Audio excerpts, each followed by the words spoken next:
పెట్టానండి. అది కరెక్టా కాదా అన్నది కూడా మీరొకసారి ఆలోచించండి. నేను ప్రతి తల్లి, తండ్రులకి చెప్పేది ఒకటే. మీ గొడవల్లో పిల్లలని లాగకండి. పిల్లల్ని లాగడం వలన మీరు చాలా ఏంటంటే వాళ్ళ లైఫ్‌ని మొత్తం ఖరాబ్ చేస్తున్నారు. మీరు ఖరాబవుతున్నారు. పిల్లల లైఫ్‌ని కూడా ఖరాబ్ చేస్తున్నారండి. ఎందుకు అట్లా చేయాలి? ఖరాబ్ చేయడమే కాదు వాళ్ళని చంపేస్తాం. ఇట్లా ఎందుకండి అంత పాపం చేయాల్సిన పనేంటి నాకర్థం కాదు.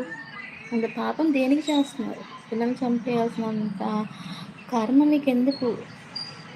అంటే ఒక 10 నిమిషాల సుఖం కోసం వేరే వాళ్ళ మీద డిపెండ్ అయ్యి నీ సొంత బిడ్డల్ని నువ్వే చంపేసుకుంటున్నావు. ఎంతవరకు కరెక్ట్ అసల ఇది? కరెక్టేనా నువ్వు చేయడం? నేను చెప్పేది ఒకటే. పేరెంట్స్ ఎవ్వరైనా సరేనండి. తల్లిదండ్రులుగా మీరు ఎంత జాగ్రత్తగానో చూసుకోవాల్సిన పిల్లల్ని మీ చేతులతో మీరే చంపేస్తున్నారు. మీ 10 నిమిషాల సుఖం కోసం ఆలోచించి వాళ్ళ లైఫ్‌ని స్పాయిల్ చేస్తున్నారు. కాబట్టి మీరు జాగ్రత్తగా చూసుకోండి పిల్లల్ని. చూసుకోవాల్సిన బాధ్యత కూడా మీదే. అది ఎలా అయిపోయిందంటే నిజంగా ఈరోజు బిడ్డలు